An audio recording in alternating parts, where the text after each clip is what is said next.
Assieds-toi dans sa présence. Gloire à Jésus. Nous sommes aujourd'hui, n'est-ce pas, le dimanche 6 juillet 2025. Et qui dit nouveau mois, dit nouveau thème. Dis à ton frère, nouveau thème. Dis nouveau thème. Est-ce qu'il y a un baptisé du Saint-Esprit ici qui va pousser des cris de joie? Qui a été baptisé du Saint-Esprit la semaine dernière? Qui a été baptisé du Saint-Esprit la semaine dernière? Lève la main. Lève la main. Alléluia. J'espère que cette semaine tu as pratiqué. J'espère que tu as pratiqué et que de nouveaux mots t'ont été ajoutés. Gloire à Jésus. Gloire à Jésus. Alors ce matin, nous entamons, n'est-ce pas, un nouveau thème qui dit nouveau mois à l'église La Restauration, dit nouveau thème. Et je crois que ce thème-là nous fera du bien. Dis à ton voisin, ce thème nous fera du bien.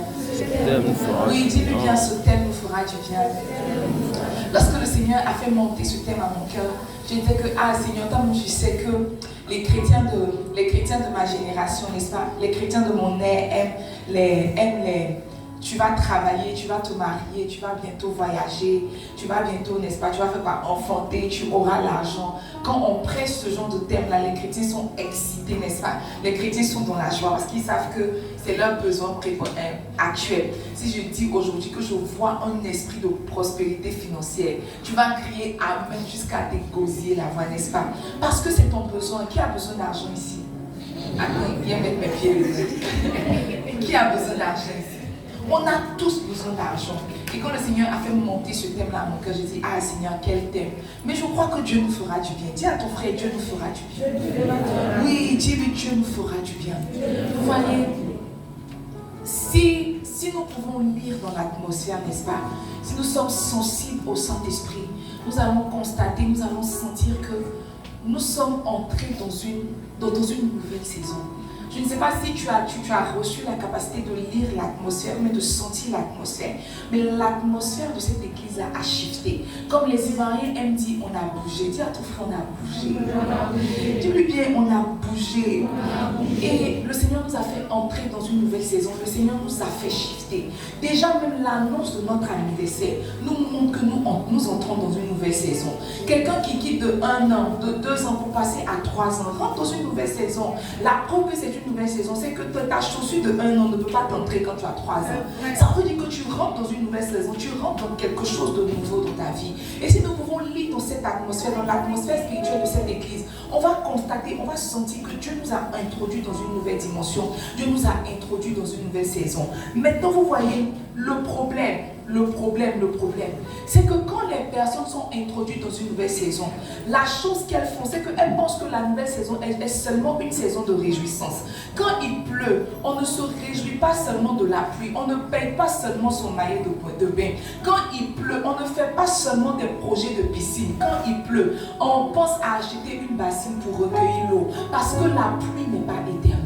Parce que la pluie vient, c'est vrai, mais la pluie a une saison. C'est pour ça qu'on dit la saison pluvieuse. Il y a une saison qui arrive où la saison est tellement sèche que tu as besoin d'un peu de fraîcheur, n'est-ce pas? Tu as besoin d'un peu de fraîcheur. Dernièrement, on a vécu une saison, je ne sais pas si on va dire chaleureuse ou une saison sèche.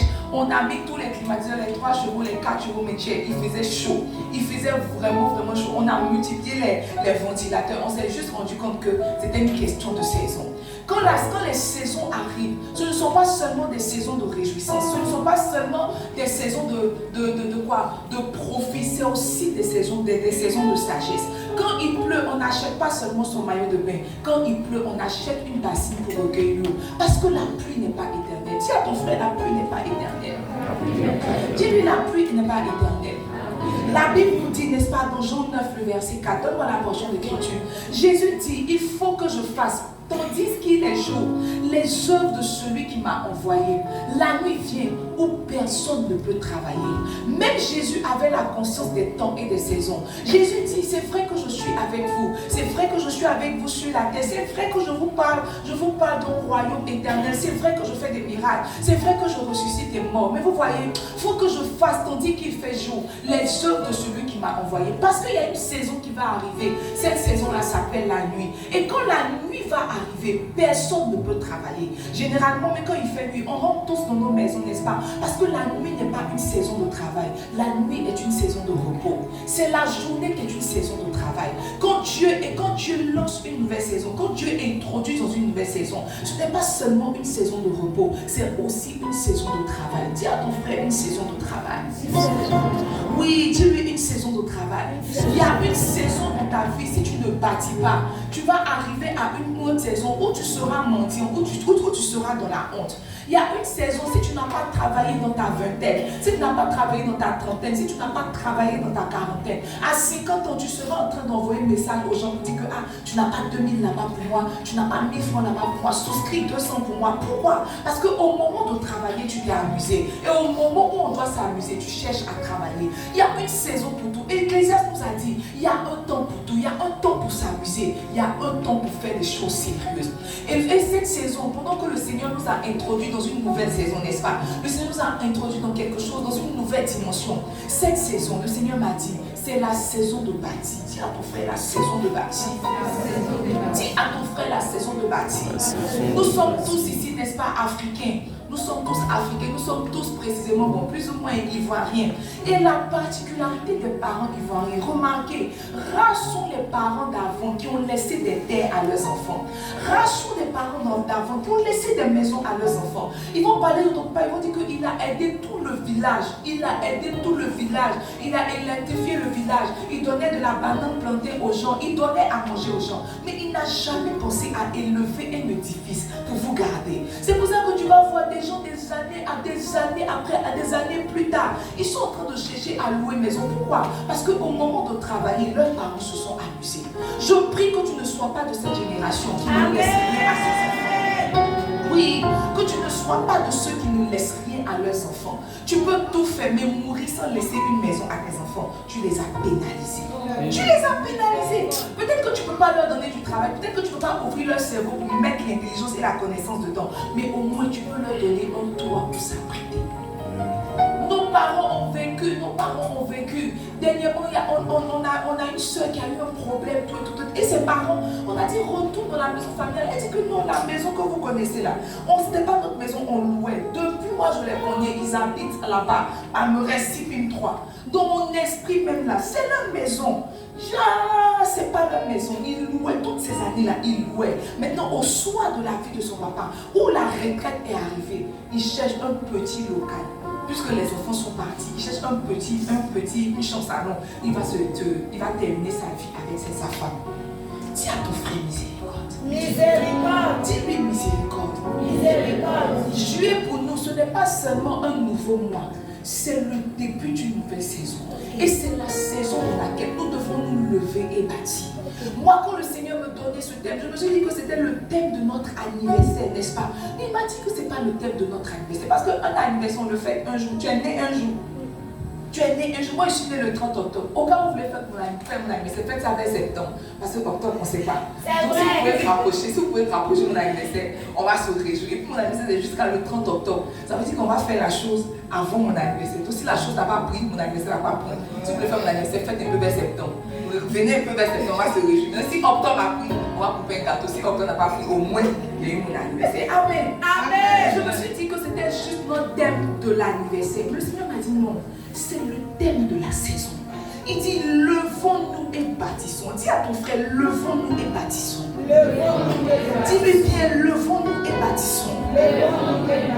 Notre thème Titi, ça souffle, n'est-ce pas, dans Néhémie. Donne-moi Néhémie. C'est Néhémie qui s'est levé, n'est-ce pas, qui s'est rendu compte que, il y a un temps qui était marqué et la maison d'Israël devait être rétablie, n'est-ce pas, le temple devait être rebâti. Et alors Néhémie a fait tout ce qui devait se faire.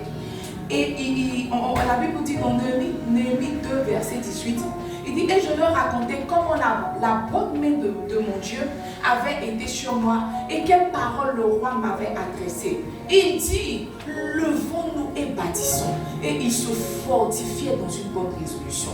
Se lever et bâtir, c'est une bonne résolution. Il dit, levons-nous et bâtissons. Dis à ton frère, levons-nous et bâtissons. Levons-nous et bâtissons. Oui, dis-le bien, levons-nous et bâtissons. Vous voyez, remets le thème, ma soeur Christ. Il dit levons-nous et bâtissons. Deux verbes, n'est-ce pas, sont conjugués dans ce petit terme. Se lever et bâtir. Quand on parle de se lever, on parle de faire un mouvement, n'est-ce pas? On parle de faire un mouvement, mais pas n'importe lequel. Un mouvement debout. Quand on te dit levons-nous et bâtissons, on est en train de dire que toi, tu es assis. Il dit levons-nous et bâtissons. Bâtir veut dire édifier un édifice. Bâtir veut dire élever quelque chose, construire quelque chose. Quand Néhémie dit levons-nous et bâtissons, il est en train de dire que faisons un mouvement en avant, faisons un bond en avant, et puis essayons de construire quelque chose. Dis à ton frère, essayons de construire quelque chose. Essayons de construire quelque chose. Oui, dis-lui, essayons de construire quelque chose. Essayons de construire quelque chose. Maintenant, tu vois, quand le Seigneur m'a donné ce thème, il a attiré mon attention sur une chose qui est essentielle. Les verbes là, se lever et bâtir, sont conjugués à la première personne du pluriel, n'est-ce pas? Il dit levons-nous. Il n'a pas dit lève-toi. Quand il parlait dans Ésaïe, il dit que lève-toi, sois éclairé car ta lumière arrive. Ça veut dire que le Seigneur s'est conjugué, n'est-ce pas? Il a conjugué cette fois-ci à la première personne du pluriel. Il dit levons-nous et bâtissons. La première personne du pluriel implique un mouvement d'ensemble. Ce n'est pas une seule personne qui se lève, c'est plusieurs personnes qui se lèvent. Il dit levons-nous et bâtissons. Il ne s'agit pas de se lever seul, il s'agit de se lever ensemble. Il ne s'agit pas de bâtir seul, il s'agit de bâtir ensemble. Je veux tirer deux vérités, n'est-ce pas, de ce petit thème. La première vérité, c'est qu'il n'y a personne qui peut bâtir quelque chose de considérable en étant assis. Il n'y a rien que tu peux bâtir en étant assis. Néhémie n'a pas seulement dit bâtissons. Il dit levons-nous et bâtissons. Ça me rappelle le fils prodige, n'est-ce pas? La Bible dit que lorsqu'il a quitté la maison de son père et qu'il est allé dilapider les pieds de son père, il s'est assis pendant qu'il était en train de manger la nourriture des porcs. Il s'est dit que mais même chez mon papa là-bas, même le plus petit des serviteurs mange au moins de la nourriture convenable. Alors la Bible dit qu'il s'est dit en lui-même, je me lèverai et je retournerai. Il n'y a rien que tu peux bâtir en étant assis. Absolument rien. Absolument rien. Le monde même nous dit quoi? L'avenir appartient à ceux qui se lèvent tôt. L'avenir appartient à ceux qui se lèvent tôt. Si tu es un chrétien qui attend que le Seigneur fasse pour toi sans que tu ne fasses de mouvement, dis à ton frère c'est doré. C'est doré. Dis-lui c'est doré. C'est doré. Se lever, tu ne peux rien accomplir en étant assis. La deuxième vérité que je veux partager avec toi, c'est qu'on ne bâtit pas seul. On ne bâtit pas seul.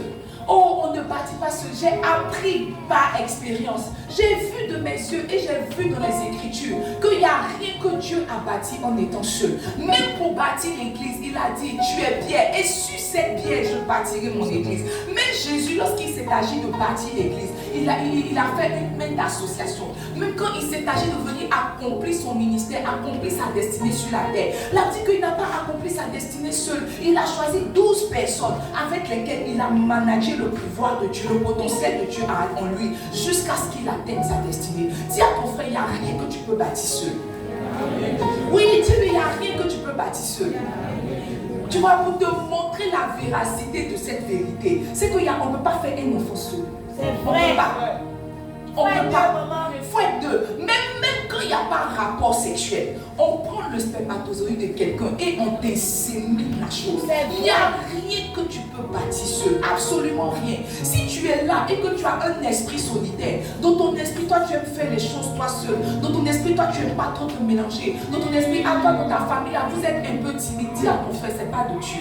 C'est pas de Dieu. Dis-lui, c'est pas de Dieu. C'est pas de Il n'y Dieu. a rien qu'on peut bâtir seul. La Bible nous dit, donne-moi Genèse 11. Donne-moi Genèse 11. La Bible dit que quand il s'est agi de la tour de Babel, ils se disent l'un à l'autre, allons, faisons des briques et cuisons-les au feu. Et la brique leur servit de pierre et le bitume leur servit de ciment. Verset 4. Il dit encore, allons, bâtissons-nous une ville et une tour dont le sommet touche au ciel et faisons-nous un nom afin que nous ne soyons pas dispersés sur la surface de la terre. Alors, verset 5. L'Éternel descendit pour voir la ville et la tour que bâtissaient les fils des hommes. Et l'Éternel dit, voici, ils forment un seul peuple et ils ont tous une même langue et c'est là ce qu'ils ont entrepris. Maintenant, rien rien ne les empêcherait de faire tout ce qu'ils auraient projeté.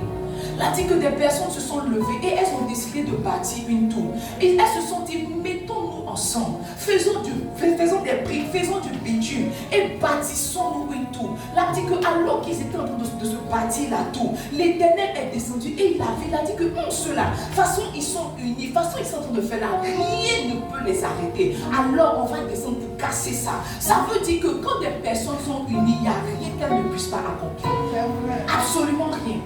Il n'y a rien que si on est unis, on ne peut pas accomplir. La preuve, quand Satan veut attaquer, quand un lion par exemple veut attaquer un membre d'un troupeau, ce qu'il fait c'est quoi? Il vient d'abord effrayer. Quand il effraie, il y a forcément une brebis qui va se dissocier du troupeau. C'est la brebis là qui va poursuivre. Généralement, quand vous regardez la chasse, les lions ne chassent pas un troupeau. Les lions chassent une seule proie. Les lions ne chassent pas un troupeau, les lions chassent une seule proie. Parce que tu vois, même la nature sait que si des personnes peuvent se mettre ensemble, il n'y a rien qu'elles ne puissent bâtir. Dis à ton frère, levons-nous et bâtissons. Levons-nous et bâtissons. Oui, dis, levons-nous et bâtissons. Levons-nous et bâtissons. Alors cette série d'enseignements vient comme un équipement. C'est vrai, nous devons nous lever pour bâtir. Mais pour bâtir quoi? Et pour bâtir comment?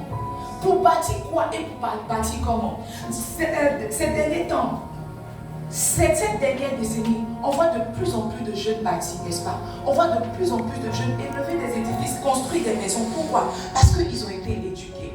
Avant, quand on parlait de construction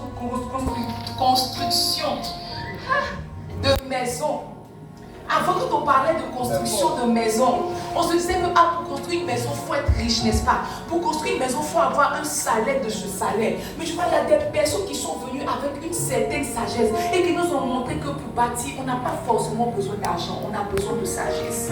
Mon père spirituel rendait témoignage, il disait que quand le Seigneur l'a envoyé à la Riviera 2, le Seigneur lui a donné une petite terre de 500 mètres carrés. Et il s'est dit, mais qu'est-ce qu'il peut bien faire sur 500 mètres carrés? Parce que lui, il a une grande vision. Et il était là, il disait à Dieu que non, cette terre-là, c'est un peu petit, que lui veut venir vers BGV, parce qu'à BGV, tu peux avoir des hectares et des hectares. La terre n'est pas encore, toutes les terres ne sont pas encore utilisées, tout et tout. Et il dit que pendant cette saison-là, son père spirituel, le pasteur Mohamed, voyageait. Et il a accompagné le pasteur Mohamed à San Pedro, à Vaz d'Honneur San Pedro, chez son frère, le pasteur Mustapha Sanogo. Et il dit que dans la discussion, le pasteur Mustapha, il a vu la construction du pasteur Mustapha. Et ça paraissait spacieux, ça paraissait grand. Moi, on est déjà parti à Vaz d'Honneur San Pedro. C'est pas petit, c'est vraiment pas petit. Et ça paraissait vraiment grand, tout et tout. Et donc, il regardait vraiment l'édifice. Et puis, il a demandé au pasteur Mustapha Sanogo, mais tu as bâti tout ça là sur combien d'hectares? Il dit non, c'est sur 500 mètres carrés. Il dit que c'était la réponse à ses plaintes, n'est-ce pas? La réponse, c'est au fait le Seigneur est en train de lui dire que ce n'est même pas la dimension de la terre, c'est la sagesse qui t'a manqué. Il dit quand il a eu la bonne sagesse, quand il est revenu, il a commencé à bâtir. Maintenant, quand il a commencé à bâtir, il a rencontré un obstacle, l'argent. Parce que tu sais et que je sais que les églises n'ont pas d'argent. Pourquoi les églises n'ont pas d'argent? Tu sais ce que tu mets dans le panier les dimanches. Ou bien, tu sais ce que tu mets dans le panier les dimanches. Je ne méprise pas ton offrande, mais multiplie 500 fois 52, ça fait combien? Il y a 52 semaines. On suppose que tu mets 500. Multiplie 500 fois 52. Ça ne peut pas payer une terre. Donc tu sais que je sais que les églises n'ont pas assez d'argent. Et donc il était confronté à un problème d'argent. Et il était là, est-ce qu'il peut parler avec quelqu'un? Puis la personne lui disait que moi, ma maison là, j'ai bâti ça en géobéton. C'est la terre rouge là, en géobéton, tout. Et le géobéton, la brique fait, je ne sais pas, 15 francs, bien 10 francs. Et il a vu la maison du monsieur, il a vu que la maison du monsieur est solide et puis c'est joli. Donc il est parti dans le coin à Pécherville ici. Il a pris géobéton, 15 francs la brique, il m'a dit qu'on les briques il a pris. Il dit il a pris le géobéton. C'est comme ça qu'il a fait CCR en bas et en haut. C'est tout est géobéton et puis ils sont recouverts. Tu vois, pour construire, c'est pas l'argent, c'est la sagesse. Ok. Pour bâtir là, c'est pas l'argent, c'est la sagesse. Toi, dans ton esprit, tu veux attendre que Dieu ouvre une porte. Tu vas avoir 35 millions et puis tu vas payer une terre pour commencer à construire. Pour bâtir, c'est la sagesse. Il y a un de mes collègues qui a bâti une maison. La dernière fois, il nous a invités. Il dit venez à ma pendaison des crémaillères. Je dis mais toi là, c'est moi qui te paye. C'est pas moi le paye. Que toi, tu as fait comment pour construire une maison? Il m'a dit que ça fait des années que je m'y suis pris. La première année, j'ai mis un peu. J'ai d'abord acheté le terrain. La deuxième année, j'ai mis un peu. J'ai d'abord dit quoi? Contourner, bien clôturer le terrain. Un peu. Il a bâti une maison. Aujourd'hui, il a il fait son bon plateau. C'est que quand il rentre, même s'il fait en hôtel, c'est que quand il rentre là, il n'a pas la pression du loyer. Alors que toi, quand on dit le premier jusqu'au le 5, donc il fait comme la Bible dit que c'est par la sagesse qu'une maison s'édifie. C'est par l'intelligence qu'elle tient. Ce n'est pas l'argent qui bâtit. Ce n'est pas la compétence qui bâtit. C'est la sagesse. C'est la sagesse. C'est pour ça que quand tu pries, il faut demander la sagesse. Tu pries pas parce que tu demandes l'argent. Mais si tu as la sagesse, tu auras même la sagesse pour avoir l'argent. C'est vrai. Tu auras même la sagesse pour avoir l'argent. Donc cette saison, nous sommes dans notre saison, je ne sais pas si elle dit de baptisage. De quoi? De bâtir. Nous sommes dans notre saison de bâtir. Mais bâtir quoi et bâtir comment? C'est ce sur quoi je vais nous entretenir dimanche après dimanche par la grâce de Dieu, n'est-ce pas? Bâtir quoi? Donne-moi Matthieu 16. La Bible nous dit.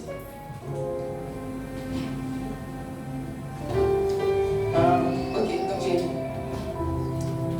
Jésus a demandé à ses disciples, vous, qui dites-vous que je suis? Ils ont commencé à parler, les uns disent que tu es Élie, d'autres disent que tu es le prophète qui doit venir, d'autres disent. Jésus a demandé, mais vous, qui dites-vous que je suis? Simon-Pierre répondit, tu es le Christ, le Fils du Dieu vivant. Verset 17, allons. Jésus reprenant la parole lui dit, tu es heureux Simon, fils de Jonas, car ce ne sont pas la chair et le sang qui t'ont révélé cela, mais c'est mon Père qui est dans les cieux. Verset 18. Il dit, et moi je te dis que tu es Pierre, et que sur ces pierres, je bâtirai mon église, et que les portes du séjour des morts ne prévaudront point contre elle. Il dit, tu es Pierre, sur ces pierres, moi Jésus, je bâtirai mon église, et les portes du séjour des morts ne prévaudront point contre elle. Mes amis, on n'est pas au supermarché. Mes amis, on n'est pas à la banque, on est à l'église. Dis à ton frère, on est à l'église. On est à l'église. Dis-le bien, on est à l'église. Si on doit bâtir quelque chose, c'est forcément l'église. À l'église, on bâtit l'église, n'est-ce pas? Au marché, on vend les condiments. À la banque, on vend l'argent. À l'église, on vend l'église. Il n'y a personne qui va à la banque qui dit que vous la faites mes pieds ou mes faites mes ongles. La banque, c'est pour l'argent. Le salon de coiffure, c'est pour les pieds et les ongles. L'église, c'est pour l'église. Dis à ton frère, l'église. Dis-le bien l'église. Dis-le bien l'église. Regarde, Jésus parle. Vous voyez, quand Jésus arrive, on se dit, parce que l'information que les Juifs avaient reçue, c'est que le Messie allait venir les sauver. Tout ce qu'on savait, on savait que Dieu allait nous envoyer un Messie qui allait nous sauver. Mais tu vois, quand Jésus est venu, il n'est pas venu seulement sauver, il est venu avec une vision cachée. Parce que tu vois, sauver et puis laisser, c'est pas bien sauver. Sauver et puis laisser, c'est pas bien sauver. Je disais à une soeur qui dit qu'elle veut évoluer dans le social. Elle évolue dans le social. Elle a un cœur pour les enfants défavorisés. Elle a un cœur pour les orphelins. Mais je lui ai dit que, comment tu fais? Elle dit qu'elle prépare à manger, puis elle va mettre dans nos carrefours. Je lui ai dit, arrête ça. Faut arrêter. Je lui ai dit, tu vois, si Dieu t'a mis la vision dans le cœur, c'est pas préparé pour aller leur donner qui va leur faire du bien. Parce que la nourriture n'est utile que pour le corps. Si tu as mangé, quel que soit le bon repas que tu as mangé, tu vas finir par aller aux toilettes. C'est vrai. Tu vas finir par aller aux toilettes. Donc la nourriture n'est utile que pour le corps. Donc quand par exemple Dieu te dit, Dieu te met à cœur une vision pour les orphelins, pour les enfants de la rue, la première chose à laquelle tu pensais, un centre pour les recueillir. Parce que leur donner à manger ne va pas changer leur situation. Mais tu vois, les recueillir dans un centre, tu peux et les nourrir et les éduquer. Donc quand tu fais une chose, tu n'es pas en train de... En fait, tu es en train de faire une chose, mais tu n'es pas en train de faire toute la chose. Jésus dit que c'est vrai que je suis venu vous sauver, mais tu vois, derrière mon salut, il y a une vision cachée. Il dit que toi, tu es Pierre, sur cette pierre, je bâtirai mon église. Parce que quelqu'un que tu as sauvé, que tu ne peux pas garder, tu ne l'as pas sauvé. C'est vrai. Tu as sauvé, mais tu ne peux pas garder. Tu n'as pas bien sauvé. Une chose, une information qu'on nous a donnée sur Satan, on dit que Satan rôde, n'est-ce pas? Donc même quand Jésus peut-être t'a arraché des liens familiaux, il y a la pauvreté qui t'attend. Le mur, il a soutient quelque chose. Donc le pasteur pasteur est le fondement, est la fondation si on veut. Parce que c'est Jésus qui est le fondement. Le pasteur est la fondation. Le pasteur est la personne sur laquelle Jésus construit son église. C'est comme si le pasteur est le sacrifié, n'est-ce pas? Est l'agneau qu'on met sur l'autel pour commencer à mettre les briques, commencer à mettre les briques. Mais même quand il y a pierre, il y a les briques, il y a les ciments, n'est-ce pas? Il y a les faits. Il y a personne qui construit avec seulement la fondation. Quand tu finis de faire la fondation, tu cherches à acheter un peu de bois, un peu de sable, un peu de briques, tu élèves un niveau, après tu élèves un autre niveau, après tu élèves un troisième niveau. Dis à ton frère, c'est là que tu interviens. C'est là que tu interviens. Dis-lui, c'est là que tu interviens. C'est là que tu interviens. Pierre lui seul ne peut pas faire l'église.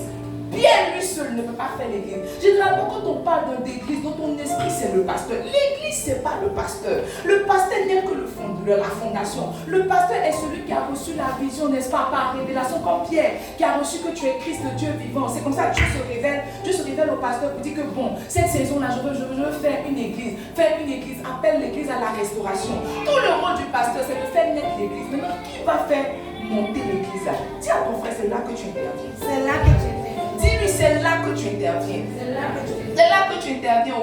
C'est là que tu interviens. C'est là que tu interviens. Ce n'est pas seulement le rôle du pasteur de faire l'église. Tu as ta part à jouer. Tu es peut-être le ciment. Tu es peut-être la brique. Tu es peut-être la pointe. Tu es peut-être le bois, n'est-ce pas? Tu es peut-être l'enduit. Tu es peut-être la lumière. Pour qu'une maison soit une maison, il y a trop de choses qui rentrent en ligne de compte. Il y a beaucoup de choses qui rentrent en ligne de compte. Pour que tu viennes t'asseoir ici le dimanche, dès le samedi, il y a un nettoyage qui est fait. Il y a des chaises qui sont placées. Il y a le matériel qui est branché. Pour que tu me vois à la caméra. Il y a tout un système qui est fait. Ce n'est pas seulement ce que tu vois qui est là. Il y a quelque chose qui se fait en bas. Il y a quelque chose qui se fait en bas. Quand on parle de se lever et de bâtir, ce n'est pas que le pasteur. Il faut dire à ton frère, tu as ta part à jouer. Dis-lui, tu as ta part à jouer. Tu as ta part à jouer. Oh, tu as ta part à jouer. Et vous voyez, le meilleur modèle de l'église, c'est l'église de Jérusalem.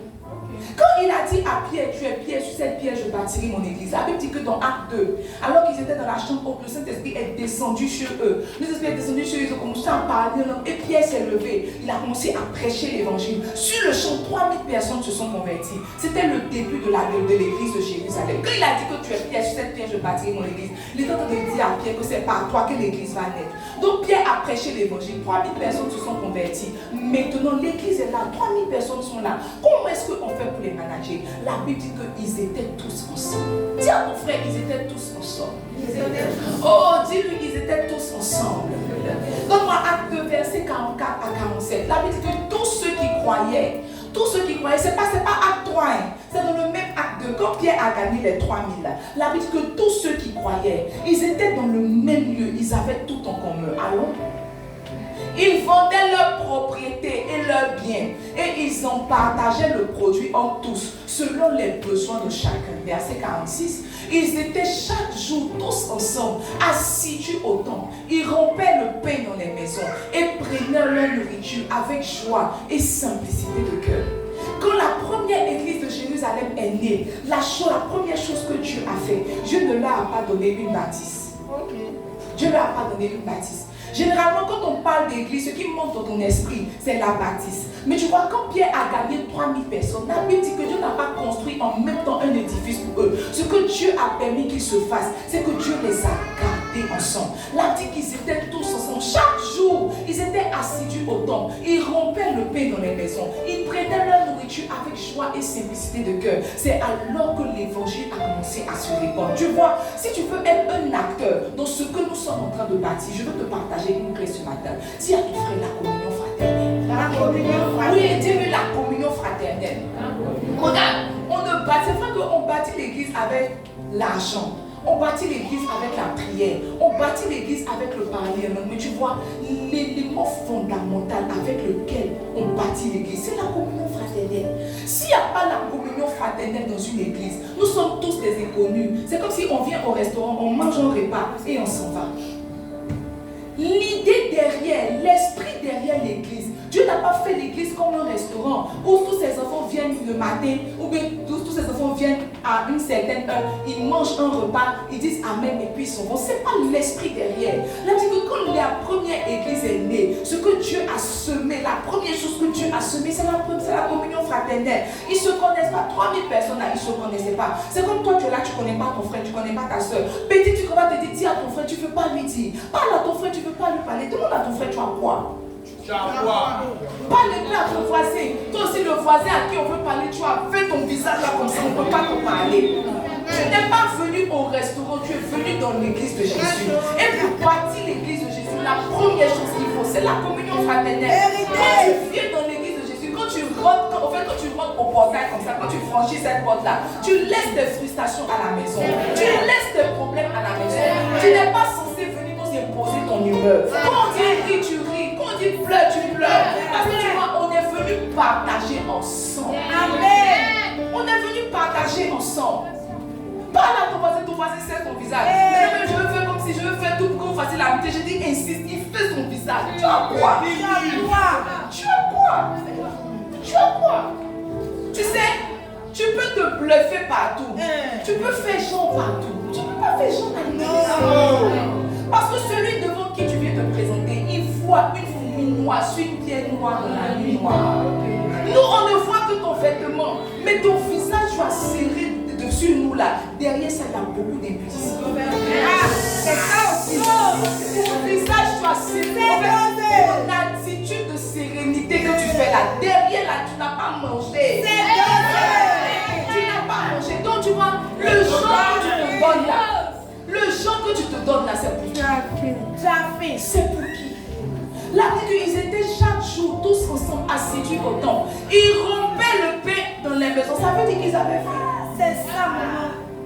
Tu es venu, tu n'as pas mangé. On dit pas à ton voisin, tu ne veux pas lui parler. Tu ne sais pas si ton voisin, il a une boutique. Tu ne sais pas. Peut-être que quand tu as ri, tu as bien ri avec lui. Il va dire que, ah, mon voisin, la session sont blanches. Mon voisin, à la fin du cul, descend à ma bouche. Mais tu vas serrer ton visage. Tu as fermé ton visage, je ne sais pas, tu as quoi. Le premier élément avec lequel on bâtit, c'est la communion fraternelle. C'est la communion fraternelle. Maintenant, tu vois, la communion fraternelle, c'est l'art de se faire des amis dans l'église. Ok. Pourquoi, depuis que tu es dans cette église-là, tu n'as même pas un ami ici? Un ami. C'est moi, tu veux qu'on me fasse ta camarade. Moi, je ne suis pas ta camarade. Moi, je ne suis pas ta camarade. Moi, je suis ton pasteur. Peut-être que tu peux m'expliquer tes problèmes, viens rire toi, mais tu vois, je ne suis pas ta camarade. Où est ta camarade?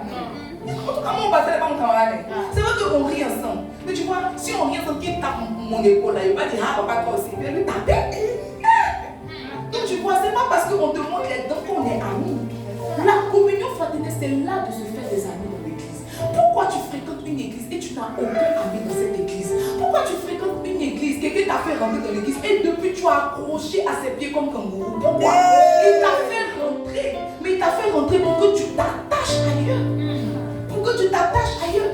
Il y a des fois où le père m'écrit me dit que telle personne dit de te dire. Je dis, il faut dire à telle personne que mon numéro c'est le 0709 98 10 73. Tu n'es pas le médiateur, on ne t'a pas nommé Saint-Esprit. On ne t'a pas nommé Saint-Esprit. Pourquoi tu ne peux pas t'attacher à quelqu'un d'autre que ta camarade qui t'a envoyé? Demande à ton frère pourquoi. Il faut lui demander pourquoi. Il faut lui demander pourquoi.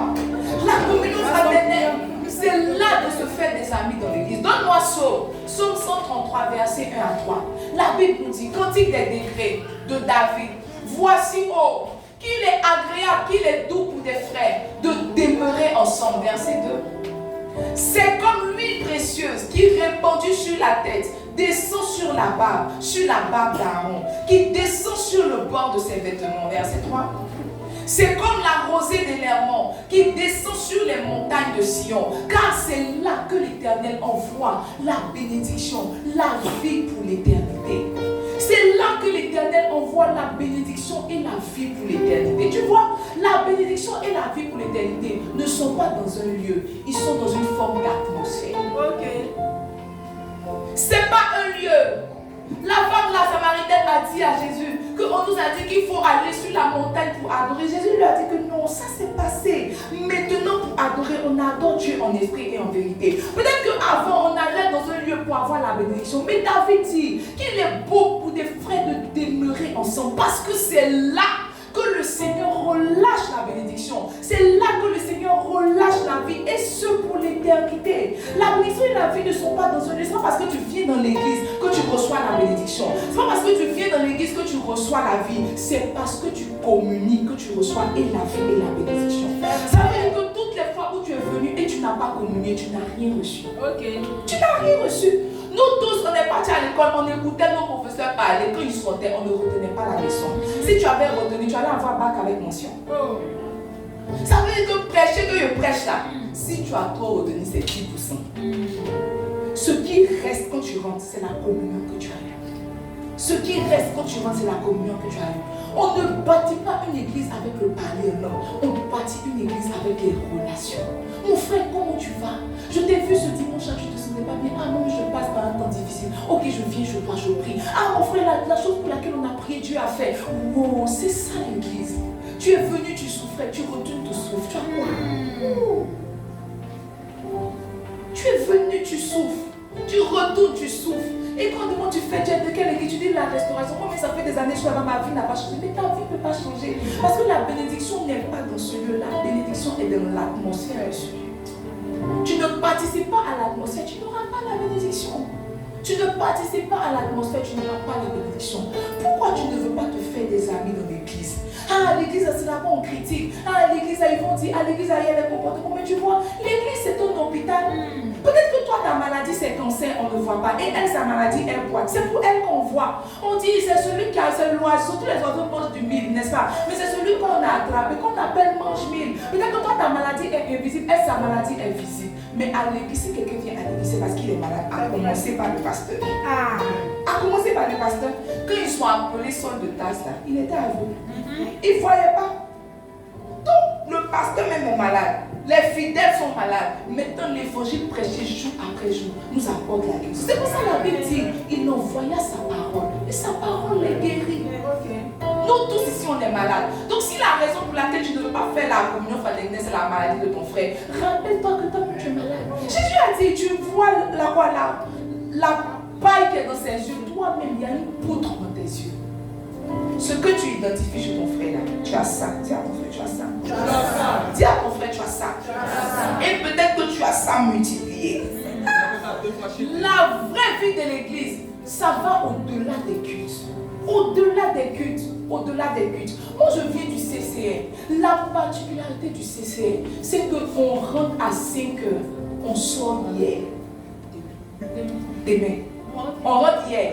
On sort demain. Tu as compris? C'est que tu as compris. On rentre hier, on sort demain. On sait l'heure à laquelle on arrive à l'église, mais l'heure à laquelle on va partir, on ne sait pas. On est là. Après le culte, on est là, on est sur les bâches, on est en train de communier, on est en train de manger, on est en train de prier, on est en train d'attendre notre pasteur. On attend jusqu'à quand notre pasteur prend sa voiture à 1h, à 2h du matin, il s'en va. C'est maintenant que nous qui n'avons pas de voiture, on va rentrer à la maison. Mais quand tu rentres, tu n'es pas rentré qu'avec le message. Tu es rentré avec, parce que tu vois, peut-être qu'aujourd'hui là tu es venu, tu avais des difficultés, tout et tout. Le pasteur a prêché, ça t'a touché. Mais il y a une soeur par exemple qui passait par les mêmes difficultés, puis elle expliquait que à un moment je travaillais pas, tout. Mais moi vraiment, ce que j'ai fait, c'est que le Seigneur m'a donné une instruction, il m'a dit de faire ça, il m'a dit de faire ça. Tout. Peut-être que pour toi tu n'as rien reçu, mais tu vois, Dieu est en train de te parler. Le pasteur Jati a dit, c'est dans la communion fraternelle qu'il a reçu la sagesse pour bâtir. Dis à ton frère la communion fraternelle. Dis-lui bien la communion fraternelle. Dis-lui encore la communion fraternelle. Regarde, la communion fraternelle, c'est l'art de se faire des amis dans l'église. Mais toi, tu vois, une chose que tu ignores, ou même que tu ne veux pas accepter, c'est que l'amitié se bâtit. C'est pas parce que, oh Dieu, ne dis pas à ton voisin que tu m'as parlé qu'on est amis. L'amitié se bâtit. C'est en Jean, vers fin des gens, que Jésus a dit à ses disciples, ne vous appelle plus serviteurs, je vous appelle maintenant mes amis. C'est pas dès qu'il les a rencontrés, il leur a dit, vous êtes mes amis. Il a le temps à éprouver leur relation. Et puis il a dit que maintenant, je ne vous appelle plus serviteurs. Maintenant, moi Jésus, je vous appelle mes amis. L'amitié se bâtit. Maintenant, tu vois, comment est-ce que tu vas bâtir l'amitié si dès que le but finit, toi tu ouvres la porte, tu t'en vas. Dimanche là, c'est pas jour de lessive. Dimanche là, c'est pas jour de plier photo pour son mari. En fait, il faut éduquer ton mari. Il faut lui dire que dimanche, on mange crudité.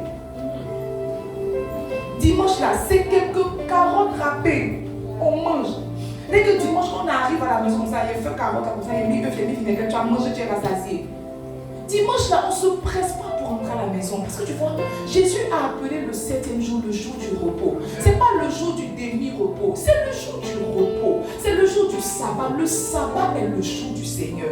Donc on dit le jour du Seigneur, ça veut dire que matin jusqu'à le soir, ça appartient au Seigneur. En fait, ce n'est pas qui t'a éduqué que c'est dimanche matin seulement qui est pour Dieu. C'est toute la journée qui est pour Dieu. C'est vrai.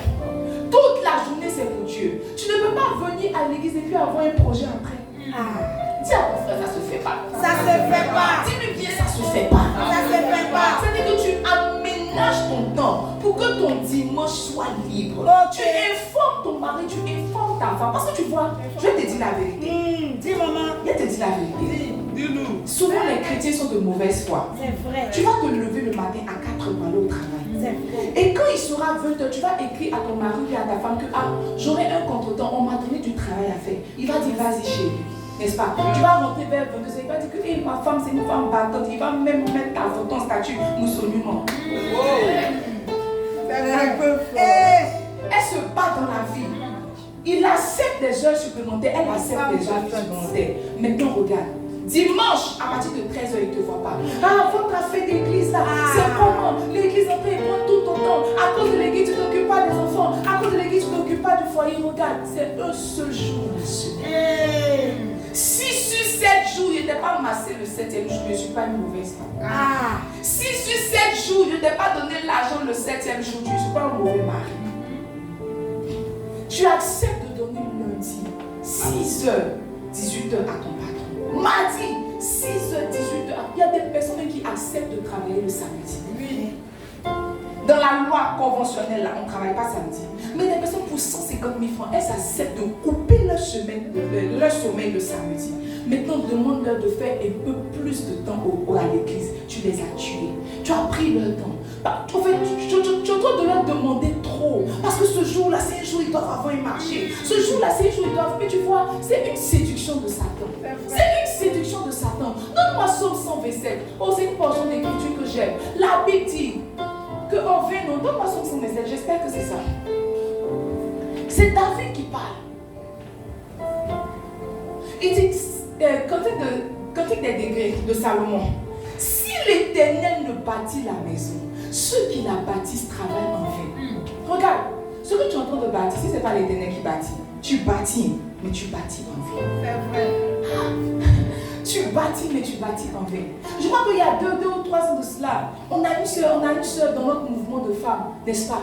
La maison de ses parents, la maison de retraite, ceux qui ont mis toute leur énergie à bâtir, ceux qui ont pris tout leur salaire, toute leur force pour bâtir, a pris feu. Dans leur vieillesse. Ils sont vieux. Elle est là qu'elle aime, leur dernière. Elle qui est notre génération, là, elle est leur dernière. Ils sont vieux, ils sont finis. Tous ceux qui ont mis leur énergie à bâtir. En une nuit, a pris feu, ils ont tout perdu. Absolument tout perdu. Aujourd'hui là, si lundi ils ont dormi chez Kofi, mardi ils dorment chez Kwasi, après-demain ils dorment chez Kouadio. Parce que tu vois, c'est pas bâtir qui est le problème. C'est avec qui tu bâtis et ce sur quoi tu bâtis. Il dit, regarde, si l'Éternel ne bâtit la maison, ceux qui la bâtissent travaillent en vain. Regarde, les femmes pensent que c'est un chêne au riz qui garde Marie.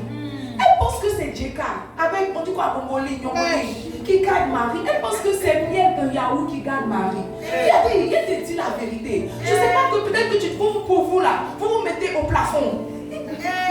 Si elle se met au plafond, elle se met vers... Je ne sais pas comment vous faites, mais tu vois, la Bible dit, si ce n'est pas Dieu qui a bâti, vous allez bâtir, mais vous allez bâtir en vain. Ça va finir par vous laisser. Ça va finir par vous laisser. Tu vas travailler, tu vas bâtir, tu vas mettre ton argent, tu vas mettre tes efforts, tu vas mettre ton énergie, et puis un jour, il va venir te dire que, je pense que on doit se séparer. Salut. Tu vas dire, j'ai tout fait. Effectivement, tu as tout fait, mais tu vois, tu as oublié l'essentiel. Tu n'as pas bâti avec Dieu. Il dit, si l'Éternel ne bâtit la maison, ceux qui la bâtissent travaillent en vain. Tu laisses la maison de Dieu, tu laisses la communion fraternelle au profit de l'argent. Maintenant, je veux te poser la question, depuis tu fais ça, il y a combien sur ton compte? C'est Peut-être que tu n'as pas compte, il y a combien sur ton OM, sur ton web? Il dit, celui, si l'Éternel ne bâtir, si ce n'est pas Dieu qui bâtit, ce que tu es en train de bâtir là, tu es en train de bâtir en vain. Te presser pour aller chercher l'argent, tu es en train de faire ça en vain. Okay. Tu fais ça en vain. Te presser, on dit que donne un peu d'argent pour bâtir la maison de Dieu. Ça c'est tes économies. C'est pour assurer ton lendemain. Toi tu connais le lendemain. Il n'y a pas de lendemain pour les morts. C'est vrai. Parce que le lendemain que tu assures là, c'est à condition que tu vives. C'est à condition que tu vives. Ma tata travaille à la banque, elle me dit le nombre de personnes qui sont mortes pour laisser leur compte mais qui n'ont pas informé leur famille. Vous n'imaginez pas. Parce que tu es là, tu ne donnes pas ton compte de banque à quelqu'un. Si tu es mort, qui sait que tu as un compte? Elle dit le nombre de personnes, vous n'imaginez pas. Comment est-ce que les banques fonctionnent? C'est comme ça. Tu es mort, tu n'as pas dit à ta femme que tu as un compte quelque part là-bas. L'argent, c'est la banque qui utilise son argent, ce n'est pas la banque aussi qui a appelé ta femme pour dire que jamais. Jamais. Il dit, si l'Éternel ne bâtit la maison, ceux qui la bâtissent en vain. Si l'Éternel ne garde la ville, ceux qui gardent la ville la gardent en vain. Oh, moi j'ai commencé vers un mouvement de femmes. Quand tu dis au fond, on va prier. Non, mon enfant, mes amis.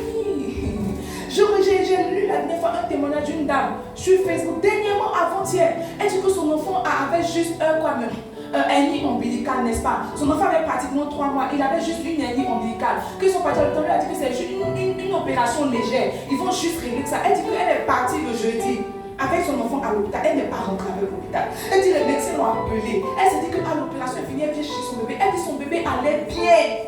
Il allait très bien. C'était juste un petit truc qu'on devait placer. C'était pas que ça ne demandait pas quelque chose. C'était comme un appendicite. Ça ne demande pas grand quelque chose, grande chose. Elle dit qu'on l'a appelé pour venir. Elle s'est dit que l'enfant finit par plus se tordre de douleur. Elle voit le directeur de l'hôpital, elle voit le médecin, elle voit, ils sont là, il la regarde avec une mine. Il dit que ton enfant est décédé. Elle dit folie, elle écrit, vous êtes des meurtriers, je ne vous laisserai pas. Même quand tu ne vas pas les laisser, l'enfant est décédé. Ce que tu essaies de garder sans Dieu va te laisser. Jésus a dit, celui qui garde sa vie la perdra. Celui qui essaie de garder sa vie la perdra. Celui qui essaie de manager son temps sans Dieu va perdre du temps. Ce que tu essaies de faire sans Dieu, et puis dimanche, on ne peut pas voir tes pieds ici, là, ça va finir par te laisser. Ça va finir par te laisser. Donne-moi le verset 2. Il dit en vain, vous levez-vous matin, vous couchez tard pour manger le pain de douleur. Matin, tu te lèves à 6 heures, tu rentres jusqu'à 22. Si on t'a trop donné, c'est 400 000. Et ça, il dit trop. Et ça, c'est pour ceux qui ont doctorat. Si on t'a trop donné, c'est 400 000. 400 000, si tu as payé le loyer, si toi tu es enfant, tu as payé scolarité, tu as payé le loyer, tu as payé nous, tu t'intéresses pas. Mais ça, c'est pour ceux qui gagnent 400 000 et toi qui gagnes 100 000. La question est pertinente. Il dit enfin, vous levez-vous matin, vous vous couchez tard.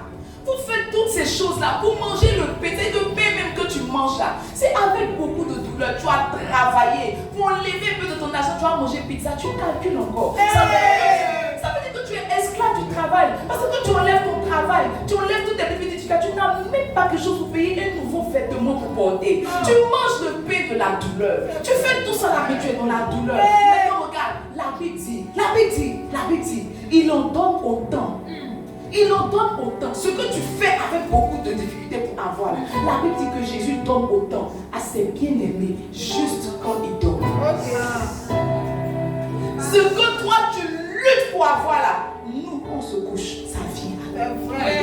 Ça vient. Parce que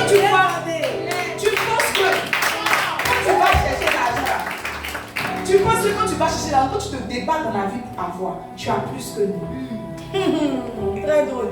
Tu penses que tu as plus que nous. Regarde, moi je travaille. Je peux t'assurer que je ne vis pas sur mon salaire. Ok. Je vis de la grâce. Yes. Je vis de la grâce. Hier, je rendais témoignage à mes soeurs que j'étais en train de prier que j'avais besoin d'une somme. Parce qu'on a entamé des travaux et l'argent est fini dans ma main. Oh, la semaine prochaine, c'est mon anniversaire. Tu m'as pas aussi donné l'argent. C'est vrai aussi. Je priais Dieu. J'avais besoin d'argent, je priais Dieu. Et j'ai passé toute la nuit de vendredi à prier. Pas pour l'argent, mais à être dans la présence de Dieu. Je priais. Quand on a dit 6 heures, il y a quelqu'un qui m'a appelé. Pour dire, mais attends, toi, je te dois, non? J'ai dit oui. Il dit d'accord que je jouais ton voix. J'ai dit non, comment tu es là? Quand tu vas venir, je suis déjà là-bas. Il dit non. Quand on raccroche, quand tu te fais le dépôt, je dis que quand il a fait le pain, j'ai vu le pain. Je dis, ah ouais. J'ai crié, j'ai dit mon mari. Il m'a appelé, il m'a donné mon argent. Mon mari dit on est sauvé. J'ai dit non.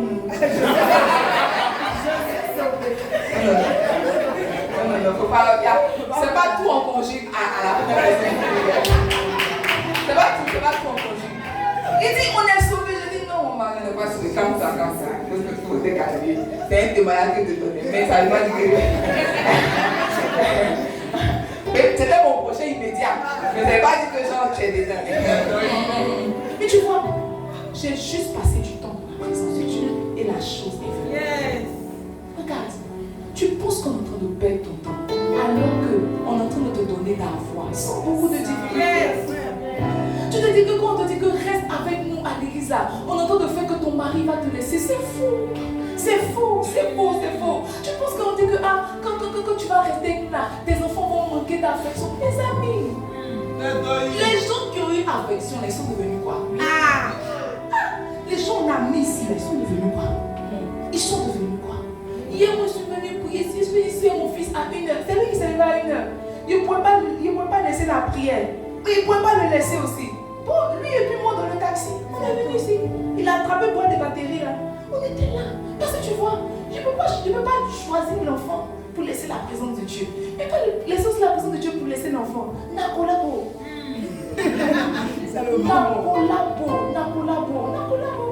Regarde. En fait, ce que tu fais là, c'est vie. Tout ce que tu fais, c'est vie. Si ce que tu faisais produisait et qu'on avait l'assurance que ça produisait, moi j'allais t'encourager. C'est quel pasteur qui ne veut pas que son fidèle soit riche?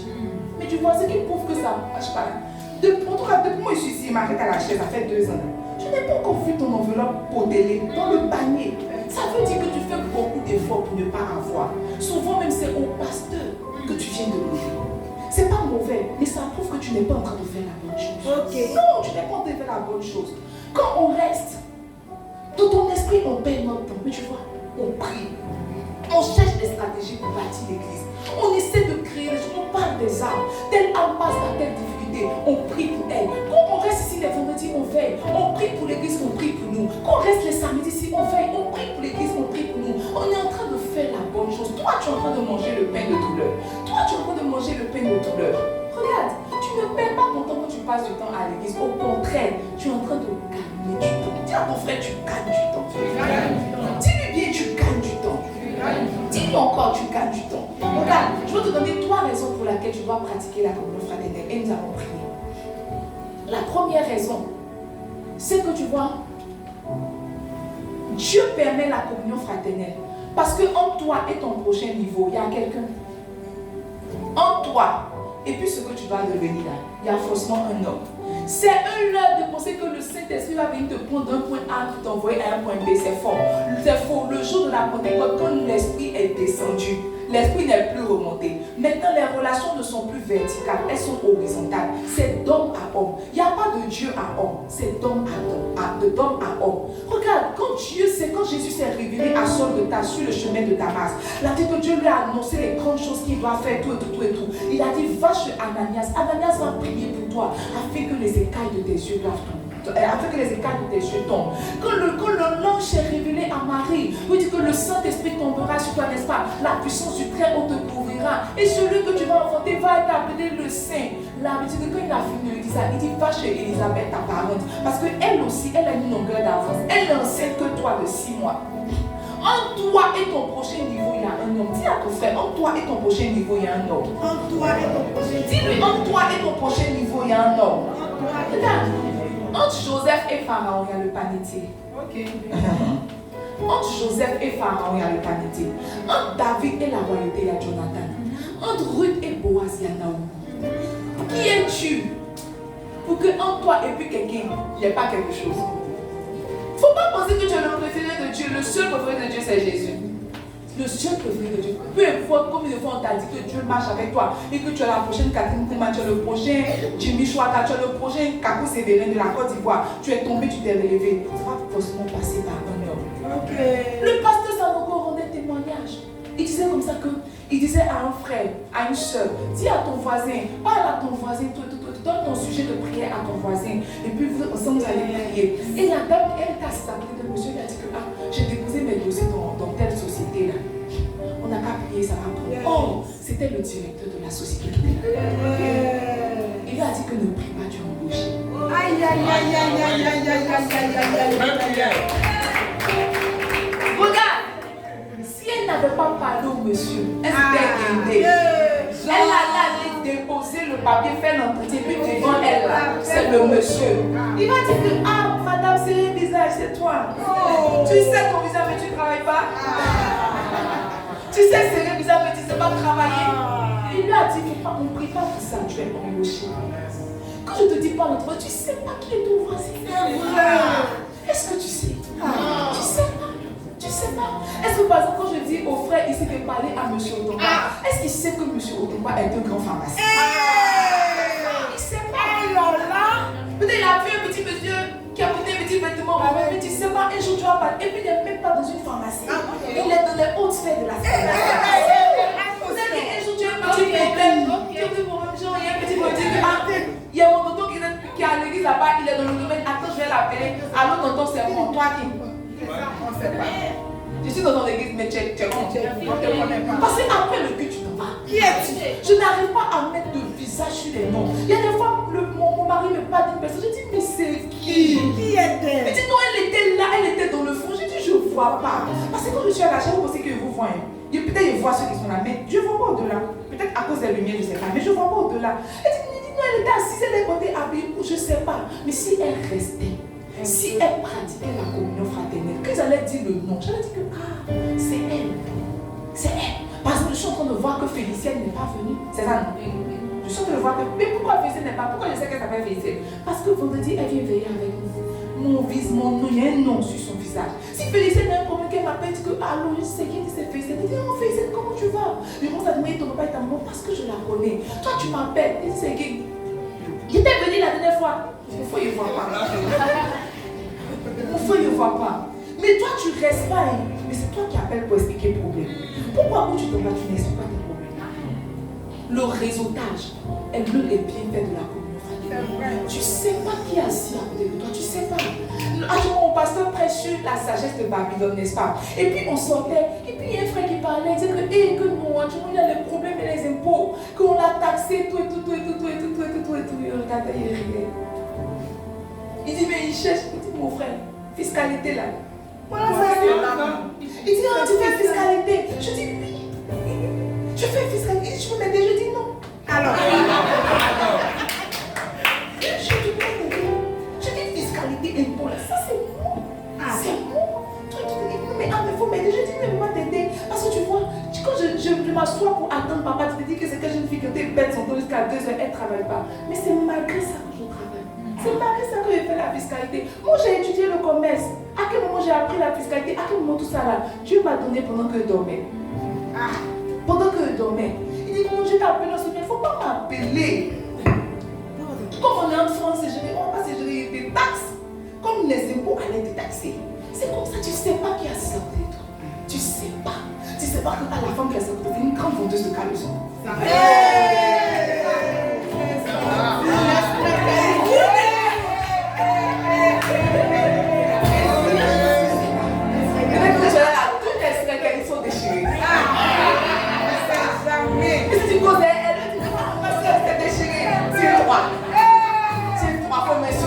Tu sais pas.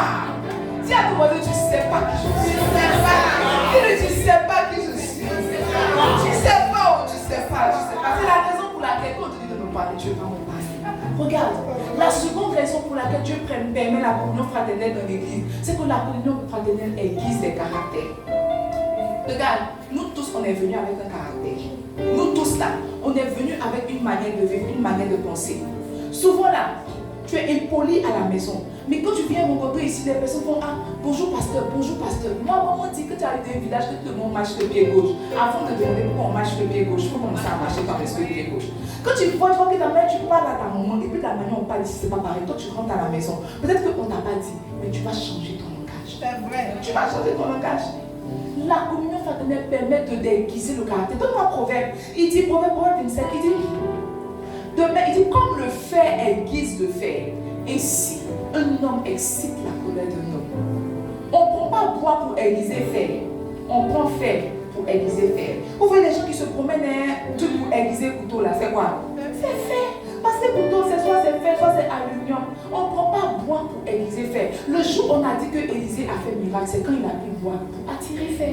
Ça c'est un miracle. Mais c'est fer qui aiguise fer. Maintenant, toi tu es l'homme, tu veux que Dieu t'aiguise avec quoi? Ton chien. Si Dieu doit t'aiguiser, si Dieu doit affiner ton caractère, il va utiliser un autre homme pour le faire. Maintenant tu vois, Dieu n'utilise pas les éléments de Satan. Dieu utilise ses propres âmes. Et l'une de ses âmes, c'est ton frère. C'est ton frère qui va utiliser pour t'aiguiser. Peut-être que toi, tu apprends que Dieu va mettre à côté de toi quelqu'un qui aime chauffer cœur. En fait, elle va tellement chauffer cœur que ton cœur qui est gros là va rester en haut. Parce que tu vois, c'est quand ça monte, ça descend, que ça te fatigue. Mais si elle a suspendu ça, c'est resté en l'air. Tu n'as plus de problème de cœur. Tu n'as plus de problème d'émotion. Ton cœur qui est monté là, c'est en haut. Faut pas chauffer mon cœur, pas chauffer mon cœur, ton cœur toujours à la bonne température. C'est fini. Il y a des choses que tu n'aimes pas. Dieu met des personnes auprès de toi pour te faire ces choses-là, pour te montrer que toi tu n'es rien. On ne me parle pas comme ça, Dieu va te donner un responsable qui te parle comme ça. On ne me traite pas comme ça, Dieu va te donner un responsable ou bien un frère qui te traite comme ça. Quand les gens viennent dans le bureau pour dire que non, la personne qui sont venus me voir pour dire régler par l'acte de Bissap. C'est qui? Que la paix voulu parler, mon affaire de Bissap, tu vois. Bissap.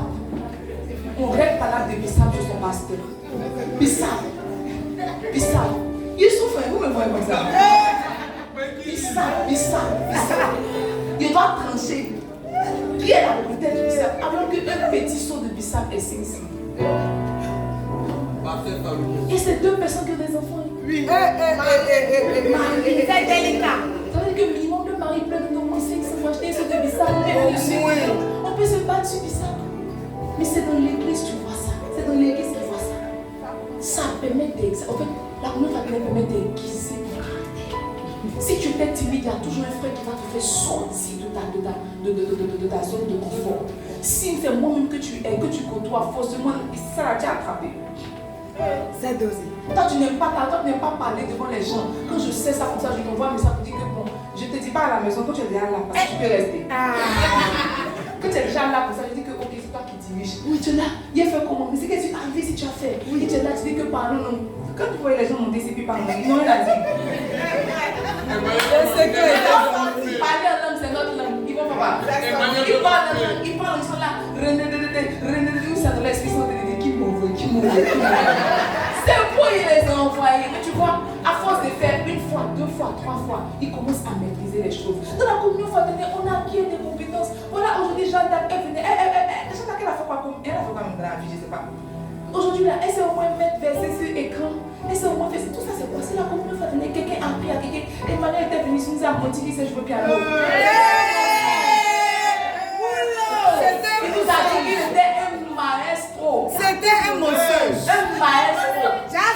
On a dit maestro, prends le piano, appuie deux touches. Il appuie, ça n'arrive pas. Il dit que pardonnons son mensonge. Le père, apprends-lui quelques touches. Non, le père lui a appris aujourd'hui là. Il sait un peu toucher quelque chose. Il ferme les yeux. Donc ça veut dire que la communion fraternelle là, quand on sait, en fait, on ne fait pas que s'aiguiser. On se partage les compétences, on se partage les connaissances. Aujourd'hui là, quand je ne vais plus à la pharmacie, dès que mon enfant tousse, je dis que madame Mutomba, mon fils a toussé. Elle dit paye tant. Je dis non, comme c'est pas qu'à la pharmacie, il faut payer. Comme c'est pas qu'à la pharmacie, il faut envoyer. Tout ça c'est quoi? C'est la communion fraternelle. Tu ne sais pas qui est ton frère, tu ne sais pas qui est ta soeur. Oh, c'est la solution à ton problème qui est là. Peut-être que ta soeur à côté qui tu as ça, elle est une frère, c'est ton mari. Tu n'es jamais parti chez eux. Tu vas partir, le gars aura le coup. Tu ne vas pas dire que c'est qui? Tu as rencontré l'homme de ta vie. Mais tu ne vas pas chez les gens. Tu ne communiques pas avec les gens. Dès que le culte finit, tu prends ta voiture, tu t'en vas. Comment est-ce que tu viens me voir? La mère, prions pour mon mariage. Tu as raté ton mariage. Oh, il est parti.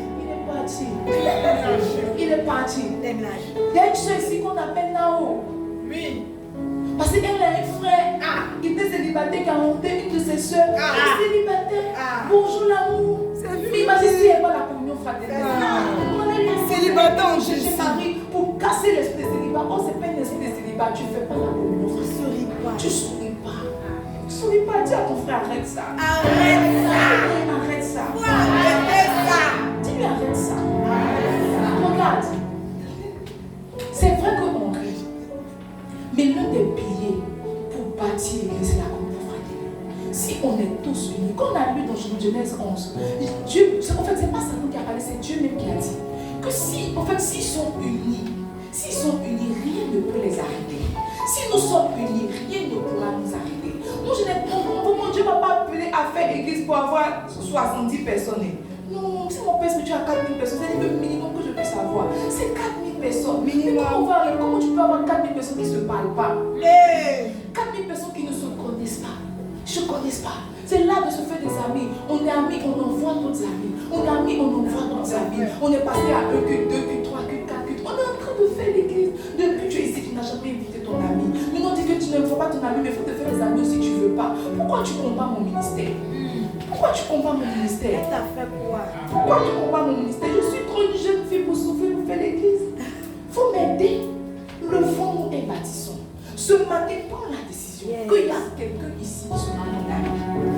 Oui, l'amitié c'est bâti. Tu essaies avec lui, là, si son caractère ne va pas, tu essaies avec d'autres. Si ça ne va pas, tu essaies avec. Si tu essaies avec 4 personnes que ça ne va pas, c'est toi le problème. C'est toi le problème.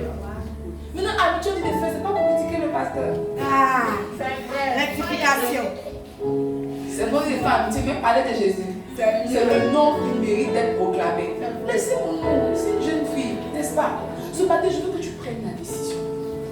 Que l'église ne sera pas seulement ton restaurant, mais ce sera le lieu où tu vas te faire des amis de qualité. Et ensemble, nous allons bâtir, n'est-ce pas? Nous allons bâtir cette église. Dis à ton frère, on va bâtir cette église. On va bâtir cette église. Dis, ça ne se fera pas sans moi. Ça ne se fera pas. Dis, ça ne se fera pas sans moi. Mon père spirituel fêtait 10 ans de ministère dernièrement, là, 10 ans de l'église dernièrement. Et à la soirée de reconnaissance, il y a quelque chose qu'ils ont fait vraiment qui m'ont touché.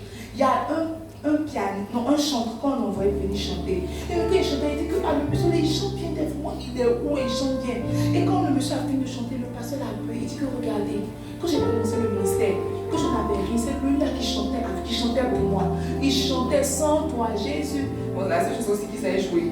Quand il chantait sans toi, il sentait l'esprit descendre. Et comment il faisait le ministère, c'est lui-là qui a cru en lui. C'est lui-là qui l'aidait. Est-ce qu'on peut se lever pour acclamer le Seigneur? On se souvient toujours de ceux qui étaient au commencement. On se souvient toujours de ceux qui étaient au commencement. L'église est jeune, on a à peine 2 ans. 2 ans dans la vie de l'église, c'est rien, n'est-ce pas? Tu peux apporter ta pierre à l'édifice. Tiens, mon frère, tu peux apporter ta pierre à l'édifice. Ne te dis pas juste que tu es de passage dans cette église. Même quand on est de passage quelque part, on peut laisser son empreinte. On peut laisser son empreinte. Ce matin, je veux que tu pries. Dis, Seigneur, fais de moi un acteur de la communion fraternelle. Je veux non seulement pratiquer la communion fraternelle, mais Seigneur, je veux utiliser cette âme pour bâtir sur ton église. Est-ce qu'on peut prier le Seigneur ce matin? Les paradis d'avoir la source, les places, les brochettes. L'anticapalia, il n'a pas la soupe, les valas, les vasses, les padia qui n'a pas les vos sacadia, qui n'a pas la vasse. Seigneur, tu dis qu'il est beau, qu'il est agréable pour des frères de demeurer ensemble, parce que c'est là que tu déverses ta bénédiction, c'est là que tu déverses ta vie, et ce pour l'éternité. Seigneur, ce matin, nous avons parlé de communion fraternelle, l'un des premiers piliers avec lesquels on bâtit. Je prie que ce ne soit pas juste un message, mais que ce soit un esprit qui soit relâché dans cette église, que nous puissions fonctionner en famille, que nous puissions fonctionner en famille, que nous ne soyons pas seuls de simples individus, que nous puissions constituer une famille. Relâche dans cette église l'esprit de famille. Relâche dans cette église, s'il te plaît Jésus, l'esprit de famille. Que nous puissions nous faire des amis. Que nous puissions nous faire des amis. Seigneur, l'amitié est importante. Parce que comme tu as dit à tes disciples, je ne vous appelle plus serviteurs. Je ne vous appelle plus disciples. Maintenant, je vous appelle amis. Je vous appelle amis pourquoi? Parce que je vous ai révélé. Je vous ai révélé qui je suis. Je vous ai révélé plus de moi. Seigneur, s'il te plaît, relâche dans cette église un esprit de famille. Que nous ne voyons pas simplement comme des personnes qui fréquentons la même église, mais que nous voyons comme des frères, comme des sœurs, que nous nous voyons comme des frères, comme des sœurs, que tu relâches dans cette église l'esprit de famille, que la communion fraternelle soit effective, que la communion fraternelle soit effective, que la communion fraternelle soit effective. Sème dans les cœurs de tes enfants, sème dans le cœur de ton peuple le besoin, le désir, l'urgence de la communion fraternelle, l'urgence de la communion fraternelle, l'urgence de la communion fraternelle. Saint-Esprit, fais-nous grâce, fais-nous grâce, fais-nous grâce, fais-nous grâce. Si cette clé a aidé l'église de Jérusalem, elle peut nous être encore utile, Seigneur. Relâche dans cette église, relâche dans cette église l'esprit de famille, la communion fraternelle, l'esprit de famille, la communion fraternelle. Rendela si kalia banga la vosta valia de vasta, rekepende pende le valia vonde vasta, disavita bana suparia kandela. Relâche sur cette église, Seigneur, l'esprit de famille. Relâche sur cette église l'esprit de famille, l'esprit de famille, l'esprit de famille, l'esprit de famille. Oh Jésus, fais-nous grâce, fais-nous grâce, fais-nous grâce, Saint-Esprit, fais-nous grâce, fais-nous grâce, fais-nous grâce. Dans le nom de Jésus-Christ de Nazareth, nous avons prié. Jésus, je veux prier ce matin. Seigneur, lorsqu'un message est relâché, il sort avec l'onction nécessaire pour le mettre en pratique. Je veux prier ce matin, parce qu'il y a une onction pour faire toute chose. Je prie que cette onction soit libérée dans l'église au nom de Jésus. Que nous puissions nous faire des amis, que nous puissions nous faire des frères, Seigneur, et qu'ensemble nous puissions bâtir la communauté que tu nous as donnée. Nous puissions bâtir cette église. Merci parce que tu le fais. Et dans le nom de Jésus-Christ de Nazareth, nous avons prié. Nous disons tous Amen.